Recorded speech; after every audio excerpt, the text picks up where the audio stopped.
nascido em Brasília e fui o primeiro procurador da República natural de Brasília a tomar posse nas carreiras do MPF. Já estou na carreira há 31 anos, fui procurador da República, procurador regional da República e atualmente sou procurador-geral da República.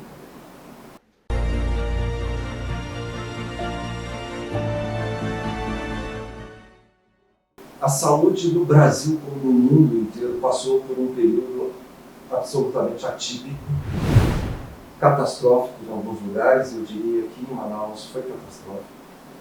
E que essa catástrofe talvez fosse muito maior não fosse a atuação da PRDC aqui.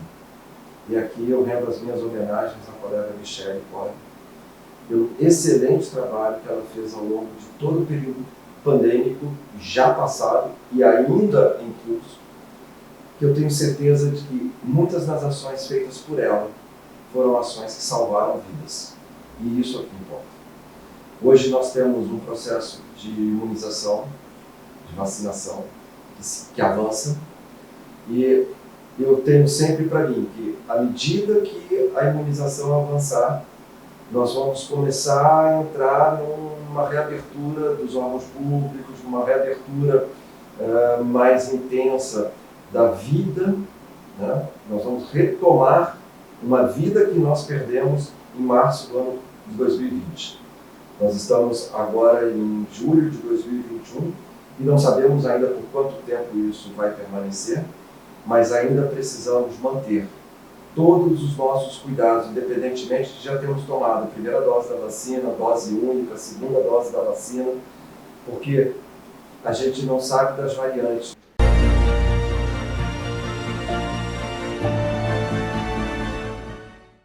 Desde que eu assumi a PFDC, em maio do ano passado, 2020, a questão migratória foi uma das nossas prioridades. Eu assumi a PFDC em plena pandemia, e a pandemia ainda não acabou. Durante todo esse período, eu procurei me inteirar dessa questão que envolve a migração para o território nacional, em especial dos migrantes venezuelanos, indígenas e não indígenas. Desde então, não só no âmbito das iniciativas de coordenação da PFDC, que são os grupos de trabalho, as relatorias temáticas, nós temos um grupo de trabalho específico para tratar de migração e refúgio, mas também em relação às PRDCs do estado de Roraima e do Amazonas, eu procurei me aproximar, procurei colocar o sistema PFDC à disposição dos colegas PRDCs, tanto de Roraima quanto do Amazonas. Fomos aos poucos nos aproximando. Estou agora no Amazonas, aqui em Manaus, para poder tratar dessa questão, sempre visitando, em primeiro lugar, a Operação Acolhida, porque a Força Humanitária, a Força-Tarefa Humanitária, a Operação Acolhida, digamos, capitaneada pelo Exército Brasileiro, sem dúvida tem feito um trabalho fantástico, sensacional. Eu não sei como seria o acolhimento dos migrantes venezuelanos, indígenas e não indígenas, não fosse a Força-Tarefa Humanitária da Operação Acolhida. Nós temos não só nos ombreado ou procurado estar ao lado da Operação Acolhida para saber o que se trata, mas também com toda a sociedade civil organizada, a sociedade civil e os organismos internacionais. Nós temos constante contato com a OIM, com o Acnur, com a Fraternidade, com a Unicef, todos os órgãos da ONU.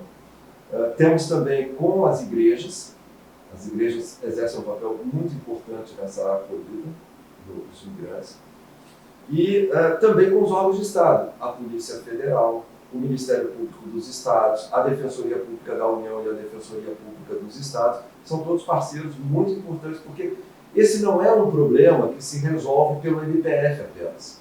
Esse não é um problema que se resolve apenas pela DPU. E também não é um problema que tenha um único ator. Nós temos que entender que esse assunto, essa pauta da migração venezuelana, principalmente em Roraima e no Amazonas, ela precisa ser de resposta compartilhada, construída em comum, não só entre todos esses atores que eu já falei, mas principalmente União, Estado e Município. Nós precisamos ter a União, por meio dos seus ministérios, e aqui são vários os ministérios envolvidos. Nós temos o Ministério da Justiça, o Ministério das Relações Exteriores, o Ministério da Saúde, o Ministério da Cidadania. Nós temos as secretarias estaduais de assistência social, de direitos humanos, que também nos ajudam, e as secretarias municipais congêneres. Então, isso tudo precisa ser trabalhado dentro de um universo que precisa ser compreendido por todos aqueles que estão atuando. E realmente nós temos obtido frutos muito importantes, diante de um caos pelo qual passa o Estado venezuelano, onde você tem um salário mínimo mensal na casa dos $3, onde as pessoas não têm o que comer, não têm o que vestir, não têm saúde, não têm educação, não têm residência. E elas procuram lugares novos para poder viver, e o Brasil vira praticamente um território vizinho que acolhe, que abriga, que documenta, que capacita, que interioriza e que dá novas oportunidades de vida para essas pessoas. Essas pessoas estariam numa situação muito precária, muito vulnerável. Nós já interiorizamos milhares de venezuelanos. Milhares. Diariamente a gente visita os abrigos em Pacaraima e em Boa Vista, são mais pulsantes, porque são todos feitos pelo Exército Brasileiro que montou os abrigos. Mas aqui em Manaus nós temos uma parceria muito grande com os órgãos do Estado mesmo.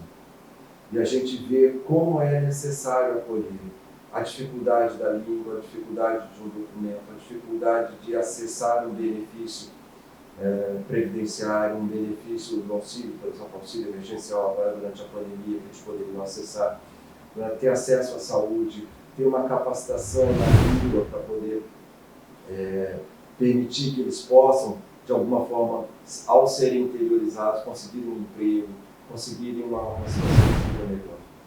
Então, são famílias inteiras, são pessoas idosas, são pessoas com deficiência, são mães gestantes, são mães puérperas, nós temos crianças, nós temos, enfim, um universo de pessoas que sofrem e que o Estado brasileiro e a PFDC, junto com todos os outros atores, se ombreia para fazer com que a dor dessas pessoas seja menor. Nós não vamos conseguir tirar a dor delas, porque elas perderam o país, perderam a sua pátria, perderam a sua casa, a sua história, para recomeçar tudo num outro país, num outro solo, numa outra realidade cultural que elas vão ter que se adaptar. Então sempre haverá muita dor, muita perda, mas nós procuramos amenizá-las, nós procuramos suavizá-las, nós procuramos fazer com que elas olhem para frente e não para trás.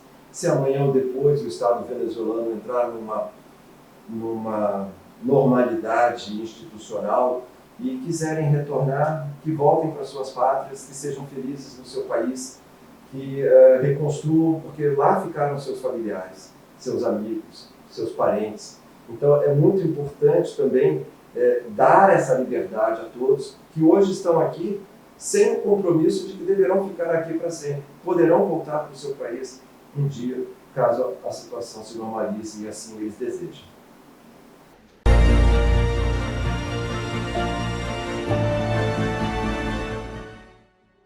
Eu era procurador regional da República, atuava no Tribunal da Procuradoria Regional da República da Primeira Região e oficiava nos processos do Tribunal Regional Federal da Primeira Região e atuava na área criminal nessa oportunidade.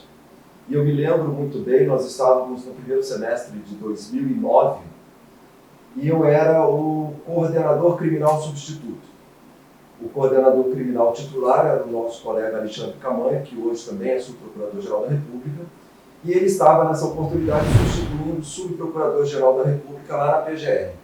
E eu, então, assumi a titularidade da coordenação criminal da PRR-1, que abrange, como vocês sabem, 14 unidades da Federação, todos os estados da região norte estão sob a jurisdição do Tribunal Regional Federal da Primeira Região. E lá estava eu quando recebo uma ligação, então, do colega Alexandre Camanho, dizendo que precisava conversar comigo. Aí eu fui até a Procuradoria-Geral da República, onde ele estava substituindo o Subprocurador-Geral da República, e ele me apresentou um envelope que tinha uma mensagem de e-mail e um CD onde estavam gravadas algumas fotografias que tinham sido anexadas ao e-mail. Ele disse que os colegas Silvio Petengil e Isaac Barcelos, que eram aqui da Procuradoria, tinham recebido aqui na unidade do Amazonas essa denúncia, mas como se tratava de uma autoridade federal, era um juiz, possivelmente um juiz do trabalho, aqui no estado do Amazonas, a competência seria do Tribunal Regional Federal da Primeira Região e, de consequência, a atribuição da Procuradoria Regional da República da Primeira Região. E eles não sabiam exatamente o que fazer com aquilo, então chamaram o Dr. Alexandre Camanho como coordenador criminal para conversar, e aí encaminharam para ele esse material. Então o Camanho me chamou e nós começamos a conversar, e havia a mensagem de que se tratava de abusos sexuais contra crianças e adolescentes, supostamente praticados por um juiz do trabalho na cidade de Tefé. E naquele momento as fotos eram bastante significativas, muito contundentes. Eu procurei primeiro verificar se realmente se tratava de uma autoridade com foro no Tribunal Regional Federal da Primeira Região, porque isso é fundamental para que a gente possa atuar. Então conversei com o Camanho e nós chegamos à conclusão de que precisávamos distribuir aquela denúncia, aquele e-mail em formato de denúncia, dentro dos procuradores regionais da República com atuação em matéria criminal. Foi feita a distribuição, caiu para a colega Eliseta Ramos, também hoje subprocuradora-geral da República, atual corregedora nossa do Ministério Público Federal. E aí fizemos uma primeira reunião nós três. E aí vem um aspecto que eu reputo assim, muito importante, que foi muito determinante e significativo para que a gente pudesse ter êxito na nossa atuação. No primeiro momento, a gente tem assim uma certa revolta interna que nos toma conta, porque somos pais de família, tínhamos na época filhos pequenos, e isso nos revolta bastante. Mas a gente precisa entender que nesse momento nós temos que ser absolutamente técnicos, temos que ser frios, calculistas, porque isso é que vai determinar o êxito ou não da nossa operação. Depois daquele primeiro brainstorm, onde a gente realmente fez uma espécie de uma catarse da nossa revolta, nos esvaziamos os três ali do que estava acontecendo, e aí começamos a pensar em alguma coisa que pudesse servir de início de investigação, porque entendíamos à época que simplesmente mandar para a Polícia Federal e pedir a instauração do inquérito talvez não fosse o melhor caminho. E, de fato, não se revelou como o melhor caminho. O melhor caminho foi, primeiro, a doutora Eliseta se correspondeu por e-mail com a pessoa que havia mandado o e-mail com as fotos. E era uma pessoa que se identificava com um nome feminino. Então, você ter uma mulher no MPF fazendo a interlocução com uma possível vítima, que a gente não sabia exatamente quem era, a gente acreditava que haveria, e de fato houve, uma abertura maior do que se fôssemos nós, homens, fazendo esse contato com a possível vítima. E aí houve troca de mensagens e mais informações foram sendo trazidas, até que chegou um ponto que a pessoa se dispôs a conversar conosco. E aí a doutora Eliseta não pôde vir e me pediu, e eu me coloquei à disposição, e nós fizemos uma diligência de campo.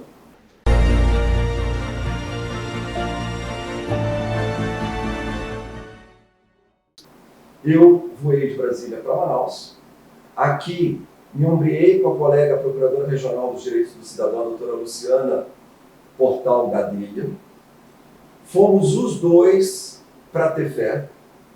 E em Tefé, a paisana, de jeans, tênis, boné, absolutamente disfarçados no meio da população.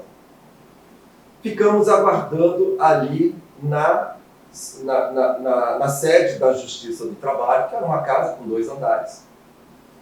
E quando um servidor saiu e que nós conseguimos, pelas fotografias que nos mandaram, identificá-lo, nós os seguimos, digamos assim. Ele saiu para o almoço, nós fomos acompanhando, ele entrou numa lotérica e eu entrei atrás. E aí comecei a conversar com ele de maneira absolutamente despretensiosa. E aí, pelas tantas, eu disse: olha, eu sou do Ministério Público Federal e eu gostaria de conversar com o senhor sobre uma questão muito delicada, que envolve o juiz do trabalho aqui da cidade. Ele imediatamente tomou um susto, falou assim: nossa, mas peraí, nós não podemos falar sobre isso aqui, enfim. E aí eu e a doutora Luciana e ele nos recomendou que fôssemos para a igreja da cidade. Nos sentamos, então, nos bancos da igreja, que passava por uma reforma, começamos a conversar. Ele não se sentiu à vontade ali também, em razão do fluxo de pessoas, e pediu para que nós fôssemos, então, para um hotel, era no 3º andar, tinha um restaurante nesse hotel, e ali ele conversou conosco abertamente. E eu disse a ele: então, nós precisamos documentar isso. E o que nós fizemos? Ouvimos esse funcionário e um outro funcionário que foi apresentado por ele nesse restaurante lá no último andar do hotel. E foi muito interessante, porque eles nos deram detalhes que ligavam as fotos à residência oficial do juiz. Eles nos disseram coisas tão preciosas, detalhes tão importantes, que um dos funcionários, servidores da Justiça do Trabalho, disse que era encarregado de retirar as roupas de cama e levá-los para a lavanderia e trazer de volta. Então ele conhecia o quarto, ele conhecia a cama, ele conhecia a banheira de hidromassagem que apareceu nas fotos. E ele afirmava, com todas as letras, que se tratava do apartamento que havia no 1º andar da casa, onde era instalada a Justiça do Trabalho, que era um sobrado. Na parte térrea, então, era a vara do trabalho, e na parte superior era a residência oficial do juiz do trabalho. E com base nisso, então, nós tínhamos 2 depoimentos atuais de 2 servidores da Justiça do Trabalho. E tínhamos as fotografias, que nós não sabíamos se eram atuais ou não, porque elas não tinham datas, que eram arquivos que vieram no e-mail. Mas nós conseguimos, com base naquilo, formar uma necessidade de uma busca e apreensão.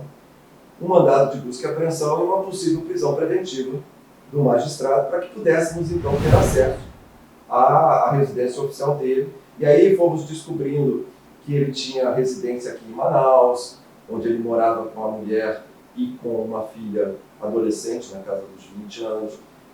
E ele ficava, não sei se 15 dias lá em Tefé e vinha para Manaus 1 ou 2 vezes por mês apenas e tal. Foi feito, então, um pedido ao Tribunal Regional Federal da 1ª Região, e o desembargador Carlos Olavo concedeu a liminar para que fosse preso temporariamente, por apenas um prazo legal da prisão temporária, e nesse período fosse feita, então, a busca e a apreensão, tanto na residência dele aqui em Manaus, como na residência dele, que era no 1º andar da Justiça do Trabalho, em Tefé. Tá. E aí nós tínhamos que fazer o cumprimento desse mandado. Aí precisamos da Polícia Federal. Aí houve uma reunião com Polícia Federal, a cúpula da Polícia Federal. Ficamos acordados que numa determinada madrugada voaríamos de Brasília com delegados, peritos, agentes que pudessem vir a Manaus para fazer a busca e apreensão na casa do juiz e que pudessem seguir viagem para Tefé, onde seria feita a prisão temporária do juiz e a busca e apreensão na vara do trabalho, na residência do magistrado. Acordado o dia, tudo certinho, eu fui o encarregado de acompanhar a missão a pedido do próprio desembargador. Ele queria que um membro do Ministério Público Federal acompanhasse o cumprimento dos mandados pela Polícia Federal, que se tratava de um magistrado federal do trabalho, e eu, então, como tinha feito as diligências, a doutora Eliseta me pediu para que eu fosse, então, fazer esse acompanhamento no cumprimento dos mandados pela Polícia Federal. Voamos na madrugada, chegamos aqui em Manaus por volta de umas 6 horas da manhã. Aqui a equipe se dividiu, depois de um briefing no saguão do aeroporto. A equipe se dividiu. Uma parte foi para a residência oficial do juiz, aqui, onde ele vivia com a esposa e com a filha, e a outra voou para Tefé, onde o combinado era que às 8 horas da manhã daríamos cumprimento aos mandados. Acontece que a gente chegou em Tefé, não teve teto para poder descer do avião. Tivemos que retornar para Manaus e aqui o mandado começou a ser cumprido. E nós não estávamos em Tefé. Quando houve teto para poder pousar, nós voltamos para Tefé e fomos cumprir o mandado. Só que aí não encontramos mais o juiz do trabalho. Ele não estava na residência do magistrado, mas a Polícia Federal conseguiu fazer a busca e apreensão no apartamento, na parte de cima do prédio, e aí foram encontrados materiais pornográficos de todo quilate, de toda a qualidade. Só para o senhor ter uma ideia, fotografias foram encontradas, filmes VHS foram encontrados, CDs foram encontrados, DVDs foram encontrados, mini DVDs foram encontrados, e tudo catalogado, data, local, como se fosse assim um arquivo bem cuidadosamente montado. E algumas câmeras instaladas no quarto, com uma grande televisão no quarto, que, segundo a polícia, eram usadas para fazer a filmagem na própria cama. A equipe da Polícia Federal ficou ali e eu me desloquei de voadeira no Rio Tefé para buscar encontrar o juiz do trabalho, que estava em algum lugar, segundo fomos informados, em alguma propriedade dele, à margem do Rio Tefé. É um mundo de água. Nós conseguimos que um nativo pudesse nos levar até lá, então a voadeira com o nativo pilotando, agentes da Polícia Federal e eu, percorremos por 4 horas o Rio Tefé. Estivemos em 3, 4 propriedades que seriam do juiz ou próximas a do juiz. Não encontramos. Voltamos, já era noite. Mais 4 horas de voadeira para voltar. Então foram 8 horas de voadeira dentro do Rio Tefé, passando pelos igarapés, que só mesmo quem conhece aquilo poderia nos levar ao possível local em que estivesse o juiz. Enfim, não encontramos. E a Polícia Federal apreendeu todo esse material, lacrou, levou tudo para Brasília e nós voltamos para Brasília, sem conseguir executar o mandado de prisão temporária do magistrado. Eu estava então em Brasília quando recebemos uma ligação de uma advogada, que se dizia advogada dele, dizendo que ele gostaria de se apresentar à justiça. E aí eu então retorno a Manaus e na sala do procurador-chefe a mesma sala que hoje é do procurador-chefe. Eu, então, na presença dos agentes da Polícia Federal, leio o mandado de prisão, dou voz de prisão ao magistrado, e ele, sem esboçar nenhum tipo de reação, ele se entrega, e nós voamos para Brasília num voo comercial, ele ladeado pelos agentes da Polícia Federal e eu na poltrona mais atrás. Sem nenhum tipo de escândalo, sem nenhum tipo de pirotecnia, sem nenhum tipo de projeção institucional midiática. Fizemos tudo dentro da mais absoluta ordem da legalidade, cumprindo a decisão do Tribunal Regional Federal da Primeira Região.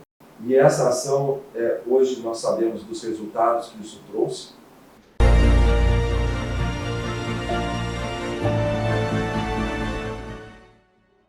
Ele não é mais juiz do trabalho, ele tem uma condenação muito pesada pelos crimes que cometeu. Eu digo para todos que não foi uma coisa muito fácil de se trabalhar, uma matéria que não é nossa, digamos, os crimes contra os costumes, eles não são, em regra, da competência do Ministério Público Federal, da Justiça Federal. Então, nós que somos membros do Ministério Público Federal há 30 anos, nós vamos ver esse tipo de matéria quando chegamos no Superior Tribunal de Justiça, já como subprocuradores gerais, onde nós vamos atuar nessas matérias em razão dos recursos que sobem dos tribunais de justiça, dos habeas corpus, dos refs. E isso faz com que a gente não tenha muito, como é que eu posso dizer, a gente não esteja habituado a lidar com crimes sexuais, né? E nesse caso, era a competência da Justiça Federal em razão de se tratar de um magistrado da Justiça do Trabalho, né? E era do Tribunal Regional Federal da Primeira Região. Então, eu digo que, primeiro, foi um trabalho que o Ministério Público Federal mostrou uma expertise muito grande em fazer essas diligências preliminares antes de realmente pedir ao Judiciário a prisão temporária e a busca e apreensão. Nós tivemos uma oportunidade grande de trabalhar em equipe, trabalhamos em equipe, nós, procuradores regionais da República, então, doutor Alexandre Camanho, doutora Eliseta Ramos e eu, com o doutor Silvio Petergil e o doutor Isaac Barcelos aqui, na PR do Amazonas, com a doutora Luciana Gadelha, que era procuradora regional dos direitos do cidadão aqui também, e conseguimos mostrar que é possível você usar o direito penal como um instrumento de garantia, de proteção de direitos humanos. Nós vimos realmente ali uma possibilidade de, não pelas vítimas que já tinham sido vítimas, pelas pessoas que já tinham sido vítimas, pelas crianças, pelos adolescentes que já tinham sido vitimados, mas por todos aqueles que viriam a ser vitimados e que, graças a uma ação do Ministério Público Federal, deixaram de ser. Isso, para nós, é um universo incontável de pessoas que a gente não sabe quantos mais seriam vítimas de uma pessoa que deveria ter um senso de justiça, um senso de responsabilidade, um senso de humanidade muito maior, porque, afinal de contas, se tratava de um magistrado da Justiça do Trabalho, uma pessoa esclarecida, com bom salário, com uma residência pública oficial, e que a gente jamais imaginava que pudesse ser a própria residência oficial ao povo de todos esses fatos que foram revelados.